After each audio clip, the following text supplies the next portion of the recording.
Él es el doctor Carlos Sánchez Berzaín, uno de los más importantes intelectuales que tenemos en Latinoamérica, lógicamente en el exilio porque es boliviano, ha ocupado todos los más importantes cargos en su país, excepto el de presidente de la República. Fue ministro de la Defensa, ministro de la Secretaría, en fin. Pero además es un gran escritor, un gran analista, especialista en derecho constitucional. Creo que tiene una amplia formación humanística desde muy pequeño porque es lasallista y los hermanos de Lasalle, por lo menos es mi experiencia, nos forman como humanista. Mi experiencia es la primaria con Lasalle y el bachillerato con los jesuitas. Los jesuitas me enseñaron la política y los de Lasalle la ser humano y ser humanista. Bienvenido y para nosotros es un gran placer tenerlo en este espacio para escuchar lo que piensa no solamente de su país, sino de Venezuela y de América Latina. Empecemos por América Latina, empecemos por qué es lo que está pasando, no solamente en América Latina, en estos cambios que está viviendo el mundo, en esta, dicen que tercera revolución industrial que se inicia con Internet hace 50 años y que ahora estamos realmente sintiendo en esta crisis que espero que nos lleve hacia un mundo mejor como las anteriores crisis. ¿Qué dice usted? Bienvenido. Bueno, muchas gracias, don Napoleón, muy generoso de su parte. Decirle primero que para ir de lo general a lo particular, el mundo vive una revolución que son paradigmas donde ahora tenemos la comunicación en tiempo real, la información en tiempo real, la sobreinformación, ese nuevo término del fake news, la capacidad de poder generar incluso noticias falsas, y eso en un ámbito de un mundo globalizado, con un crecimiento económico importante y con una sociedad sobreinformada. Eso genera una nueva forma de relación que la ciencia política y que los estados, la propia democracia todavía no termina de asimilar. Son tiempos de cambio. Son tiempos de cambio a nivel mundial en el que el sistema inclusive de organización básica social que es la familia está cambiando. Hoy ya no trabaja en una oficina como sucedía hace unos años, puede hacerlo desde su casa, puede hacerlo en un área social común. Todos conocemos lo que está pasando. En ese ámbito, viendo ya lo que es las Américas, a las fines del siglo pasado se creía que América Latina consolidaba la democracia y solo quedaba una dictadura que era cubana, 1999, Fidel Castro en su peor crisis, que se llamó el periodo especial. Ese año, el año 99, llega al poder en Venezuela el presidente Hugo Chávez y de inmediato corre a asistir a la dictadura cubana. Y se forma un proyecto que en el principio fue imperceptible, pero que ha afectado todo el siglo XXI. Empieza como Movimiento ALBA, proyecto bolivariano, liderado por Chávez. Después se vuelve socialismo del siglo XXI, Chávez muere. Hoy día es conocido como castrochavismo.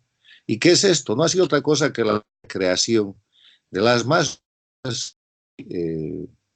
malas de la dictadura que vamos a denominar castrismo, sumadas al Venezuela manejado por Chávez con una capacidad de comunicación importante y un deseo de liderazgo extraordinario que vamos a denominar creado un sistema totalmente antidemocrático que empezó amenazando a la región desde que empezó este siglo. No podía ser de otra manera porque todo el know-how político es castrista y que ha llevado a la región a la situación en la que estamos. Ha habido un momento en el que han controlado prácticamente toda América Latina y que Estados Unidos lo ha reconocido así con la asistencia a la cumbre de Panamá del presidente Obama junto con el dictador Castro y después la restauración de relaciones entre Estados Unidos y Cuba.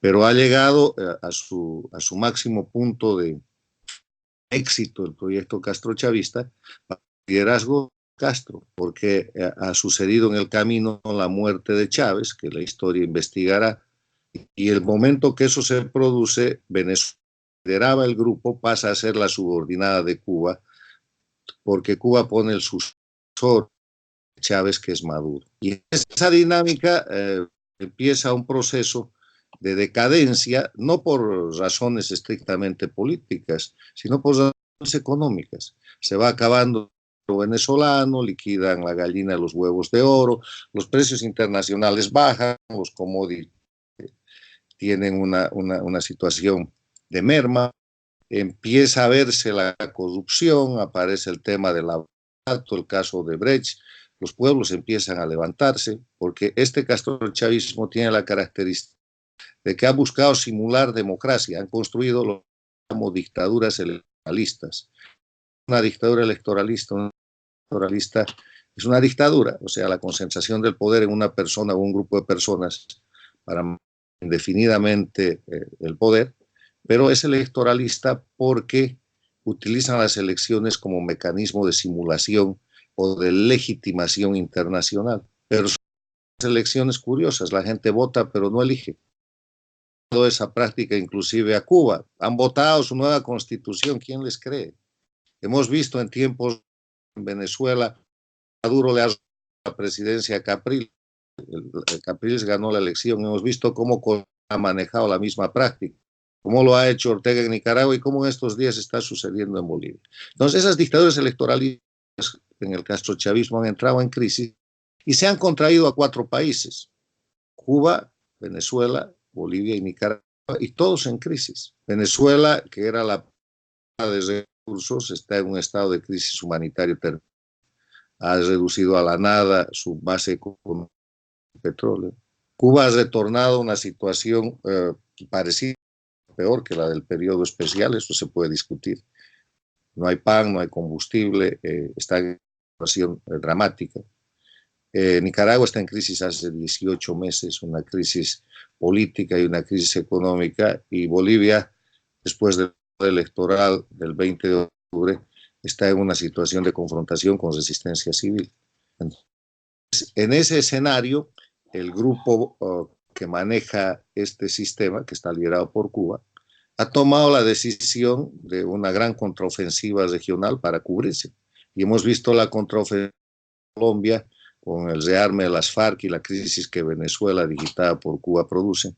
Después hemos visto el cierre del Congreso en Perú, que es la agenda castrochavista con la que a principios del siglo comenzó todo en Venezuela, en Bolivia, en Argentina, en Nicaragua, en Ecuador. Hemos visto cómo se ha hecho un golpe de Estado al Ecuador, que todavía está en curso, el presidente Moreno lo está manejando adecuadamente. Pero hemos visto cómo se presenta una situación, en mi criterio, también de golpe de Estado en Chile, muy mal manejada, y que en el ámbito político se las arreglan para retomar electoralmente el poder en la Argentina con Fernández y Kirchner. Entonces, ese es el escenario global de lo general a lo particular, en una que ahora está en una situación de crisis, donde la confrontación no es ideológica. La confrontación en América Latina no es siquiera de derechas e izquierdas, es una confrontación entre la democracia y las dictaduras de delincuencia organizada. ¿Por qué las llamo dictaduras de delincuencia o de crimen organizado? Porque cometen todos los delitos posibles e imaginables todos los días para mantenerse en el poder. Cuba, Venezuela, Bolivia y Nicaragua hoy día, además de dictaduras, además de ser gobiernos de facto, gobiernos de fuerza, que oprimen a los pueblos, que violan los derechos humanos, que tienen presos políticos, que tienen perseguidos políticos, que usan la justicia como mecanismo de persecución política, que tienen exiliados políticos, sí, todos absolutamente. Son narcoestados. Pensemos que se cayó de... Retomemos la pregunta de Bolivia, ¿qué es lo que está pasando en Bolivia? Tenemos una dictadura, parece ser que los países en el mundo entero no la han visto, la dictadura, no han visto que este señor se está reeligiendo cuando el pueblo votó en un referéndum que no podía reelegirse más, ya lleva demasiados años ilegalmente en el poder, pero parece que eso no importa. ¿Dónde está el derecho internacional y el apoyo de las otras naciones? Bueno, Bolivia es una dictadura electoralista y es el cuarto país de las dictaduras del castrochavismo. Y ha venido disimulando eso hasta que este domingo 20 de octubre en adelante, a partir de las elecciones, se le ha caído la máscara. Y se le ha caído la máscara porque el mundo ha visto el fraude electoral y una cadena de delitos en tiempo real. Ha visto a Evo Morales ordenarle al Tribunal Supremo Electoral que haga fraude, ha visto al Tribunal Supremo Electoral dejar de contar los votos cuando Evo no conseguía la diferencia para ser el ganador en la primera vuelta, igual que hizo Maduro con Capriles en la elección de Venezuela, igual que hicieron en el Ecuador de Correa, igual que hizo Ortega. Entonces, en esa dinámica, hoy día ya Evo Morales es un dictador reconocido y lo que él está tratando es de perpetuarse en el poder. Y en Bolivia este es el 8º día de resistencia civil con paros cívicos a nivel nacional. Y Evo Morales ha empezado, igual que en Cuba y en Venezuela, la represión con lo que llama movimientos sociales, que son sus colectivos, matones, cocaleros, gente que ha entrado a las ciudades, ha incendiado, ha destrozado, ha herido gente. Hay gente en estado de coma en los hospitales y está amedrentando a la población civil que defiende su derecho simplemente a recuperar la democracia. ¿Cuál es el pedido del pueblo boliviano hoy día en el 8º día de resistencia civil y de paros cívicos? Quieren nueva elección y que Evo se vaya y que Evo no participe en esa elección porque, como usted lo dice, el 21 de febrero Bolivia dijo no, el 20 de octubre volvió a decir no y Evo Morales es un dictador indeseable en Bolivia. Lo que Bolivia está discutiendo no es si Evo se va o no se va, no es el qué, eso ya está decidido. Bolivia quiere afuera a Evo. Están discutiendo el cómo, si se va con una nueva elección, si se va amablemente o si se va después de hacer en Bolivia un baño de sangre y una confrontación y resistir y masacrar y meter más presos políticos, como es la metodología del castrochavismo aplicada en Venezuela, en Nicaragua y en la propia Cuba. ¿Y qué pasa en Venezuela? ¿Por Bueno, qué no termina de caer un régimen que ha sido el más nefasto que ha vivido Venezuela después de la guerra civil que tuvimos en Venezuela, ¿no? Siglos atrás? Yo creo que haya habido un error del grupo opositor.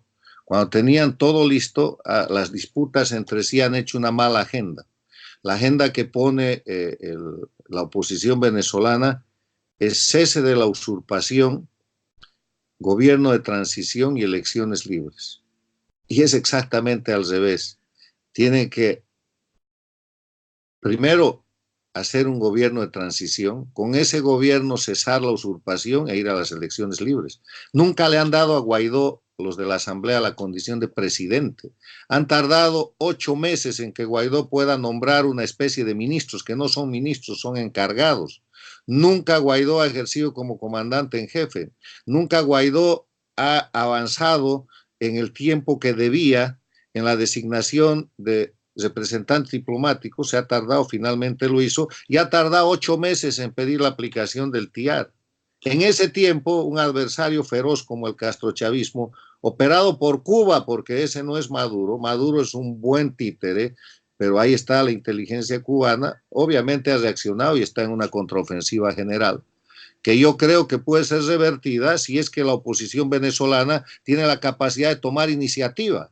¿Qué iniciativa? No sé, ellos conocen el problema, pero tienen que tomar iniciativa, porque en la política, como todo en la vida, si no tienes agenda, no tienes iniciativa, el otro pone la iniciativa y este es el resultado. ¿Y usted le ve futuro inmediato tanto a Bolivia como a Venezuela? Sí, a Bolivia le veo un futuro muy inmediato porque el pueblo está herido, el pueblo boliviano es un pueblo luchador y Bolivia va a derrotar al dictador Evo Morales y va a derrotar al castrochavismo. Bolivia se va a liberar en el curso, en el tiempo cercano, en el corto plazo. Esa es una lucha dura, pero ahí está el pueblo en las calles. Y en el tema de Venezuela, que el pueblo ya estuvo en las calles, necesita un impulso, un liderazgo. Guaidó está ante el desafío de liderar Venezuela con una iniciativa adecuada que en el corto plazo retire la usurpación. Ahora, ¿usted no cree que si Guaidó, en lugar de aparentemente hacer campaña política, y ya anunciaron que sería candidato, no debería ser candidato, la condición es no ser candidato y así unir a los otros aspirantes, que al fin y al cabo el jefe de Guaidó se llama Leopoldo López. No creo que Leopoldo López vaya a querer ser candidato, que vaya a querer que Juan Guaidó sea el candidato, por muy popular que en este momento sea. Eso no ayudaría a la unión de la oposición. Mire, lo que ayuda a la unión de la oposición en el contexto que usted plantea, que es un contexto real, es distinguir esto en dos tiempos. Hay una etapa para liberar a los países de la dictadura, o sea, la recuperación de la democracia. La vamos a llamar la etapa de la liberación. Y hay una etapa de la normalización democrática donde vienen las elecciones. En esta primera etapa, el elemento fundamental es unidad, que no es una unidad ni ideológica, ni programática, ni de simpatías, ni de antipatías, ni de posiciones sociales o económicas, es unidad. El enemigo es la dictadura y contra la dictadura todos. ¿Qué es lo que está pasando hoy día en Bolivia, gracias a Dios? ¿Quién está contra Evo Morales? Bolivia, la patria entera. Hay izquierdistas, derechistas, centristas, amigos, enemigos. Después nos cobraremos facturas, daremos y rendiremos cuentas y exigiremos cuentas. Pero hoy día es contra Evo Morales, esa es la consigna en Bolivia. Ojalá se pueda sostener. Eso es lo que no se ha sostenido en Venezuela, porque han empezado la disputa de repartirse la torta antes de amasarla. O sea, se están comiendo el pan antes de que salga del horno, como dicen popularmente en América Latina. Primero tienen que sacar a la dictadura y después hagan elecciones y peleen entre ustedes. Pero como la imagen de Guaidó podía subir o bajar y ser un buen candidato después de que caiga la dictadura, se han entretenido en eso y la dictadura no cae. O sea, respeten la etapa en la cual hay que liberar al pueblo, hay que recuperar y restaurar la democracia, y ahí es unidad, unidad, unidad, unidad a toda costa.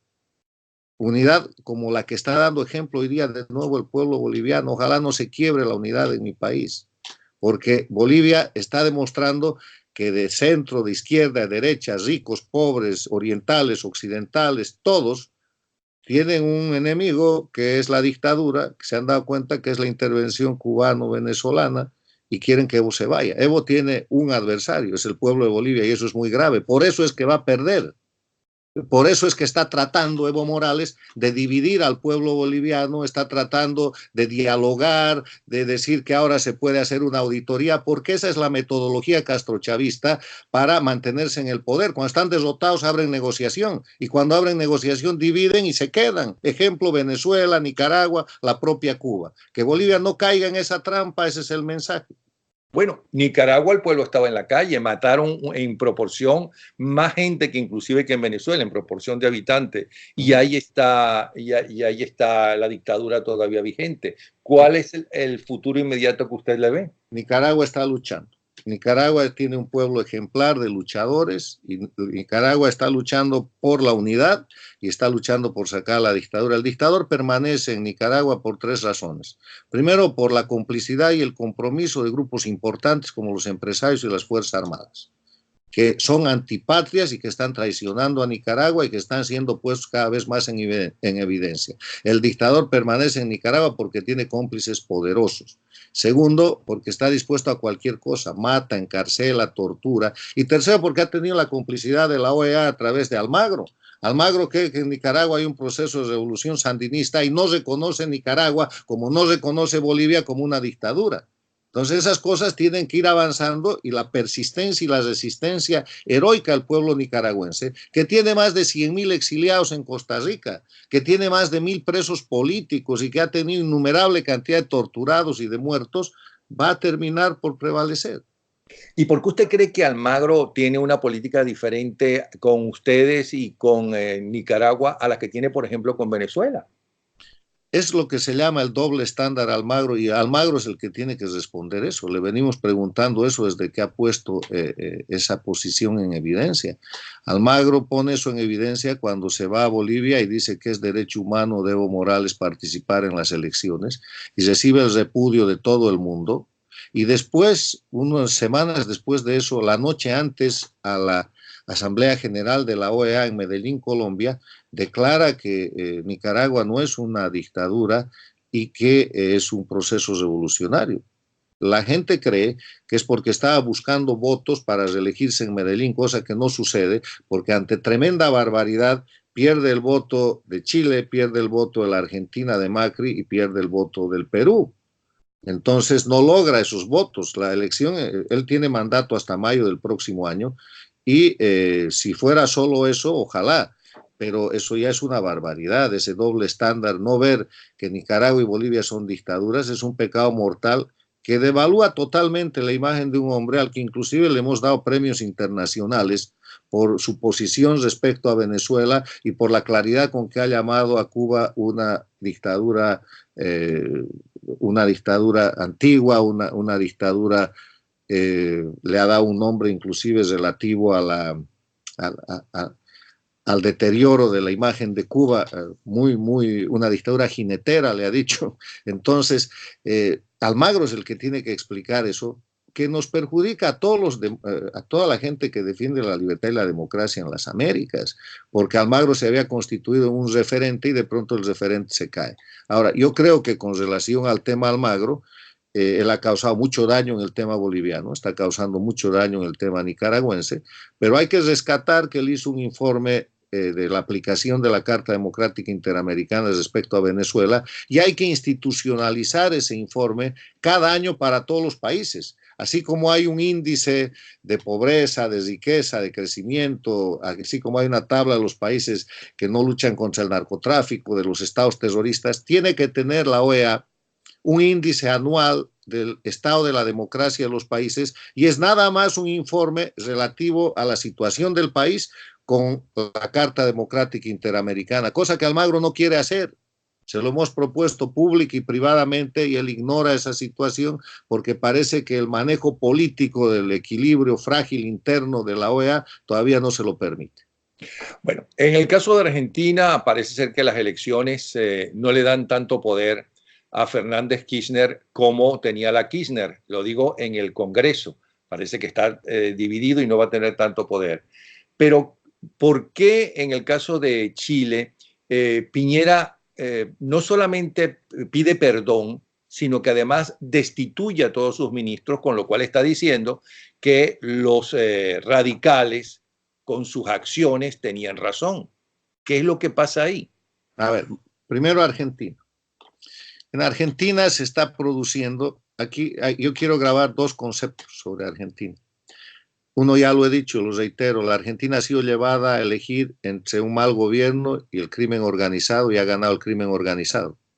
El crimen organizado donde el presidente electo de la Argentina es un individuo con muchos reconocimientos personales, pero que ha hecho de palo blanco, de prestanombre para encubrir a una señora que tenía una cantidad de juicios que ahora ya están desapareciendo porque los jueces ya le están declarando inocente, una criminal acusada internacionalmente a la que Macri no tuvo el valor de señalar adecuadamente para que esté donde debería estar, en la cárcel.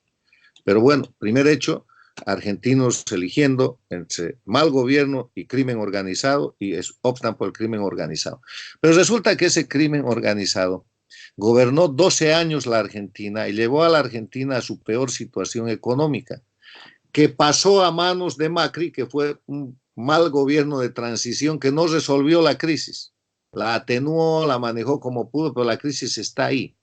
Entonces, como hay justicia divina, los Fernández Kirchner han recibido su propio regalo, una crisis en estado terminal que no pueden manejar, porque de la anterior crisis, del anterior default, a los Kirchner los salvó Chávez con una maleta de plata con la que le pagaron al Fondo Monetario, al Banco Mundial, y así Argentina se salvó de la quiebra. Hoy día no hay esa maleta.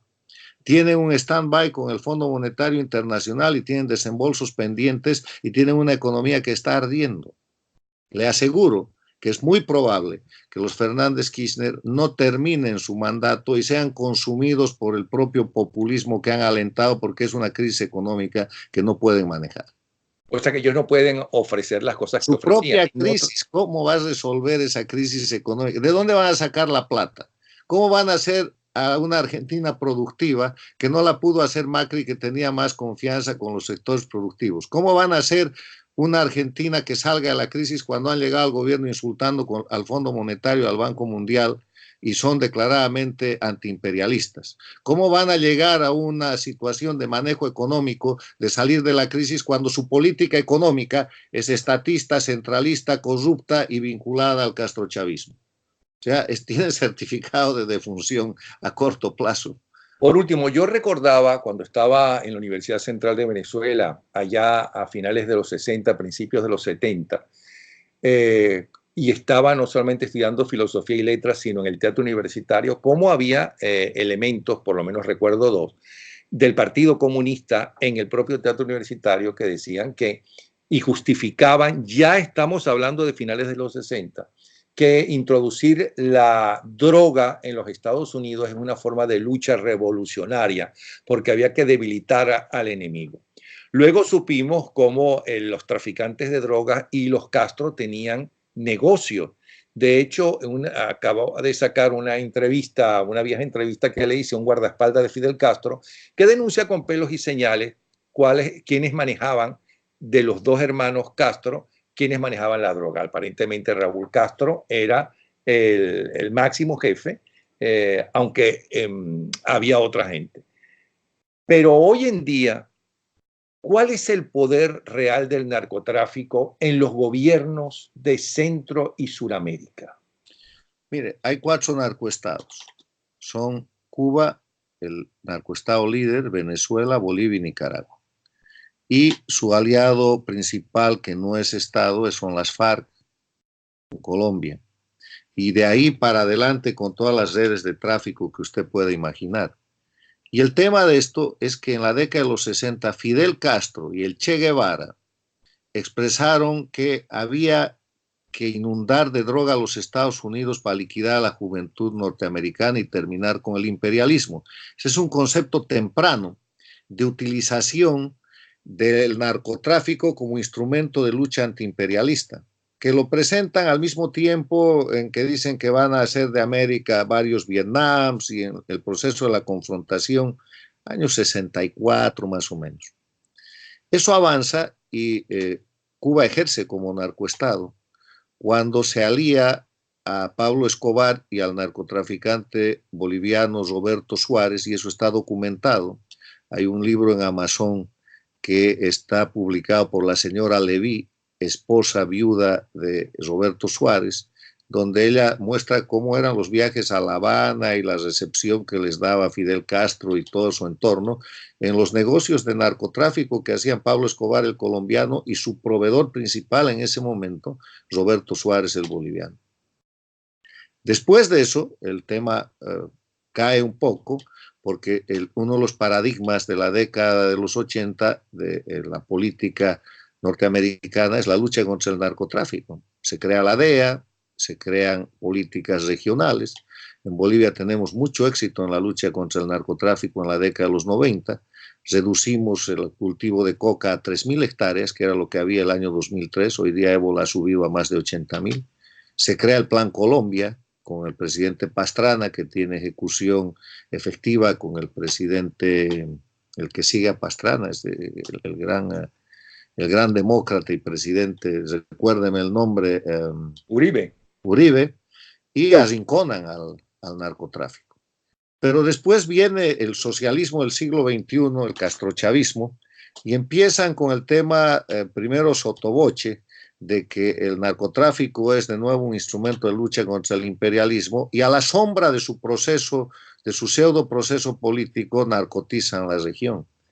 Hay denuncias, yo lo invito a ver el libro O Espectro, que es una biografía de Chávez escrita por el periodista brasilero Leonardo Coutinho, donde hay todo un capítulo que se llama El Puente de la Cocaína, donde en aviones militares bolivianos se transporta droga desde Chimoré, donde están los sindicatos de Evo Morales, a las terminales presidenciales y militares de Venezuela. Documentado, certificado. Bueno, ¿qué más quiere? Son narcoestados. Y son narcoestados que hacen de ese ingreso del narcotráfico fuente importante de su riqueza y de su manejo pseudopolítico.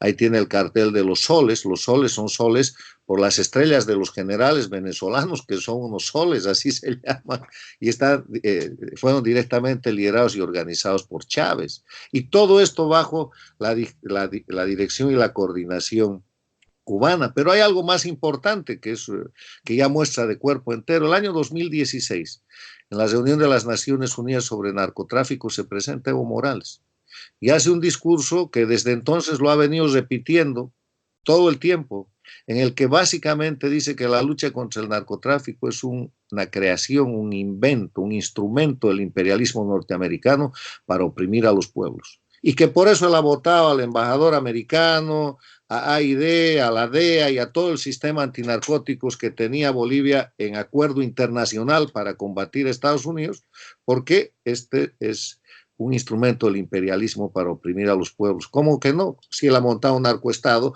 Bolivia está sufriendo el triunfo del narcoestado y el narcotráfico sobre la lucha antinarcóticos. Y ese es otro de los ejes de confrontación. Así como el eje de confrontación es democracia, dictaduras de delincuencia organizada, el eje de confrontación es lucha contra el narcotráfico y los narcotraficantes que están controlando esas dictaduras de delincuencia organizada. Por confesión propia, entre a Naciones Unidas, discursos en la reunión antinarcotráfico y va a encontrar a Evo Morales de cuerpo presente diciendo que la lucha contra el narcotráfico es un instrumento del imperialismo para oprimir a los pueblos. O sea, la versión del siglo XXI de la versión sesentista de Fidel Castro y el Che Guevara diciendo que había que inundar de droga a los Estados Unidos. Pero además está el financiamiento a campañas electorales de más de un presidente, especialmente centroamericano y colombiano que se sepa hasta ahora. Yo dudo de que el narcotráfico no tenga nada que ver con el triunfo de López Obrador. Y sobre todo después de esta liberación de Ovidio, donde él demostró quién manda realmente, por lo menos en esa región de México. Bueno, después ya lo demás es lo de menos. Si usted tiene narcoestados que controlan el poder del Estado, que pueden traficar en aviones militares, que pueden hacer narcotráfico en terminales presidenciales, como se ha demostrado en Venezuela. Uno de los grandes ejemplos es el juicio de los sobrinos de Maduro. No se olvide que Maduro tiene los esposos de su mujer condenados a cárcel por narcotráfico en un tribunal de Nueva York. Ya están en la cárcel, esa condena ya ha pasado, pero está efectiva. No se olvide que el jefe antinarcóticos de Evo Morales está condenado en Estados Unidos con sentencia federal por narcotraficante. Estaba haciendo un arreglo de narcotráfico en Panamá, lo detuvieron ahí, con plena prueba lo trajeron a Estados Unidos y tiene una sentencia creo que de 14 años. O sea, son narcoestados. Si son narcoestados, con esa plata, ¿qué van a hacer? Van a tratar de mantener su poder político y van a tratar de expandir su poder político. Y cuando usted ve campañas supermillonarias, porque el precio de las campañas ha multiplicado su precio con estos castrochavistas, y gente que tiene para hacer 4 campañas como López Obrador, no una, bueno, lo que usted piensa, lo piensa el común de la gente, ¿no? Entonces la frase es, lo demás es lo de menos. Si hay ahí ya narcoestados operativos, consolidados, demostrados, confesos, ¿cómo no quiere que influyan en las elecciones con la plata del narco? No, ¿cómo no quiero que, y me asombra que el derecho internacional, que los organismos internacionales no puedan parar o frenar exactamente a esos narcoestados? Porque ya no se trata de unos políticos, se trata de unos delincuentes y los tratan como si fueran políticos. Ha llegado usted al punto que es precisamente el título de mi más reciente libro, que está teniendo importante difusión, que se llama Castrochavismo, crimen organizado en las Américas. Se trata de no una campaña, sino una reflexión para que la gente, empezando por periodistas como usted, el común de los ciudadanos, los políticos, los líderes, entiendan que al frente en el castrochavismo que controla Cuba, Venezuela, Bolivia y Nicaragua, no tenemos un fenómeno político, sino un fenómeno criminal. Y que eso es el crimen organizado que detenta el poder político y que hay que hacer de alguna manera que esa figura cese, porque mientras Cuba sea una dictadura y mientras existan estos 4 narcoestados controlados por esa dictadura en organizaciones dictatoriales en Cuba, Venezuela, Bolivia y Nicaragua, no va a haber paz y seguridad internacional para ningún país de las Américas, y lo estamos viendo. Pero no se le gasta la saliva y se le agota la tinta de la pluma repitiendo eso, diciéndolo año tras año y aparentemente no reaccionan como deben reaccionar las naciones internacionales. Todavía uno ve lo que está pasando en la OEA y en la ONU frente a todo eso. No, Tan no se me difícil. gasta, no se me gasta porque yo hace 4 años escribí un libro, Las dos Américas, dictaduras y democracia. Y ahí todavía no habíamos visto el carácter absolutamente criminal de las dictaduras. Hace 3 años escribí otro libro que decía el crimen organizado en la política. Y es una elaboración por la evidencia de los hechos reales, porque uno tiene que escribir en política sobre la realidad objetiva. Yo soy un analista político, soy un cientista político, que escribo sobre lo que veo, no sobre lo que quisiera. Entonces, en la medida en que los hechos muestran realidad política, realidad objetiva, uno puede representar esa realidad objetiva y presentarla a la gente para su reflexión y consideración. Y es con claridad que en los últimos 2 o 3 años que el castrochavismo se presenta como organización de delincuencia organizada transnacional, puesta en evidencia por el narcoestado, por el famoso caso Odebrecht, que no debería llamarse Odebrecht, sino Foro de Sao Paulo, porque es otra cosa que podemos hablar por horas otro día, con la penetración del terrorismo islámico y con el proceso de desestabilización de las democracias en la región. Eso no es política. Ellos están en un esfuerzo de recrear la Guerra Fría, trayendo a Rusia en vez de la Unión Soviética, metiéndose con los chinos. No les funciona, porque es crimen organizado, e inclusive los potenciales aliados que les ofrecen apoyo, o que les venden cosas o que les dan soporte, como Rusia y China, los ven como lo que son, como crimen organizado, y eso es muy peligroso para países que tienen una perspectiva internacional que por lo menos en apariencia debe tratar de ser diferente.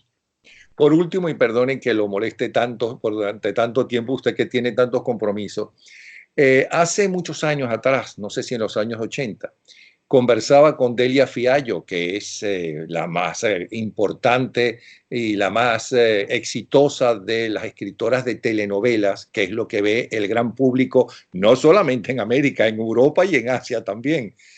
Y me explicaba, entre otras cosas, cómo una vez fue invitada a los Estados Unidos, no recuerdo por quién, pero una de esas organizaciones, creo por el propio Estado norteamericano, y cuando llega allá se encuentra con otros grandes escritores de telenovelas de diferentes países, tanto de Europa como sobre todo de América Latina, para explicarle la importancia de la planificación familiar y sugerirle que por qué en sus telenovelas no hablaban de eso.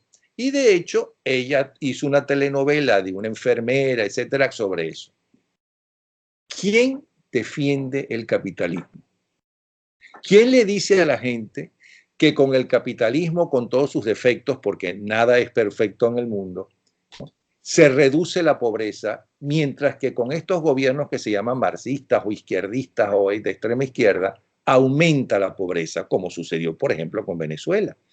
¿Por qué los demócratas y por qué los capitalistas no se unen para decir a la gente las ventajas del capitalismo, tal y como hacen los otros y la izquierda, que todavía hay inclusive gente que admira al Che Guevara, como si el Che Guevara no hubiera sido un enorme asesino, un gran asesino? E inclusive hay homosexuales, ¿no?, con la franela del Che Guevara, sin saber que el Che Guevara lo primero que hacía era matar homosexuales. Entonces, ¿quién defiende frente al pueblo? Porque vamos a estar claros, es mucho más fácil destruir que construir. Es mucho más, tarda mucho más que las ventajas económicas y los buenos números de la economía en un buen gobierno se sientan en el bolsillo de la gente. Se tarda mucho más tiempo en llegar. ¿Quién lo defiende y por qué no hay suficiente defensa si es que la hay? Mire, primero yo no creo que hay que defender el capitalismo, hay que defender la democracia. La democracia es el concepto del siglo XXI, entendida como una organización de la sociedad en libertad, donde está abierta la libre iniciativa, y ahí viene el tema del capitalismo como elemento, no como centro, fundado en el respeto a los derechos fundamentales y a los derechos humanos. La base de la democracia es que el límite del derecho propio es el derecho de los demás, fundada en el hecho de la propiedad privada. Nadie recuerda que la propiedad privada es un derecho humano consagrado por la Declaración Universal de los Derechos Humanos. No es un concepto capitalista. La propiedad privada es un derecho humano en este mundo que hay que reivindicar. Fundada en que el poder es una delegación, es un mandato que da el pueblo por un término determinado, corto, en el que tiene que haber tiene que terminar, tiene que haber alternancia y tiene que haber rendición de cuentas. Nadie puede llegar al poder para apoderarse del país y ser el dueño, como han hecho los Castro por 60 años, como ha hecho Chávez hasta que se ha muerto, o como quiere hacer Evo Morales en Bolivia. O sea, esos son elementos de la democracia. Estado de derecho, que no quiere decir otra cosa que no hay nadie por encima de la ley. División e independencia de poderes, que quiere decir nadie tiene el poder absoluto, siempre hay alguien que te puede controlar. ¿Cuándo será una dictadura? Cuando no hay un juez que le puede decir al presidente, oiga, usted está abusando de esto, eso no es así. Por eso se apoderan de los jueces, los dictadores, o acaban con ellos. O sea, yo creo que el paradigma a defender es la democracia, porque la democracia trae consigo el conjunto de libertades económicas de este mundo globalizado. Este mundo globalizado es un mundo capitalista. ¿Para qué va a defender el capitalismo si China es capitalista y es una dictadura? Si Rusia es capitalista y es un engendro que trata de presentarse como democracia y es un gobierno autoritario. Si cuando salga de su miseria, Corea del Norte va a tener que ser capitalista. O sea, el concepto no es económico, el concepto es un concepto de democracia como una forma de organización de la sociedad, que como decía Winston Churchill, la democracia es el más imperfecto de los sistemas, es el más malo de los sistemas, con excepción de todos los demás. Hasta que se invente algo mejor que eso hay que defender la democracia. Bueno, pues muchísimas gracias por todo el tiempo que nos ha brindado. Lamento lo que sucedió con el Skype, pero hemos visto en esta segunda parte que la culpa era nuestra, porque en cuanto apagamos los teléfonos, el Skype teléfono se vio perfectamente y escuchó perfectamente Sí, todo. parece que cada que entraba una llamada al suyo o al mío se caía obviamente. Sí, sí. Bueno, gracias, don Napoleón. Un saludo a toda su importante audiencia. Gracias por su tiempo y por su interés en estos temas que, además de interesantes, son vitales para la gente. No, gracias a usted y lo admiro y lo apoyamos en lo que podamos en la lucha suya que lleva tanto tiempo. Un abrazo. Es la lucha nuestra, es de nuevo, esto no es, aquí no estamos buscando ni preponderancia personal, ni espacios de poder, ni nada.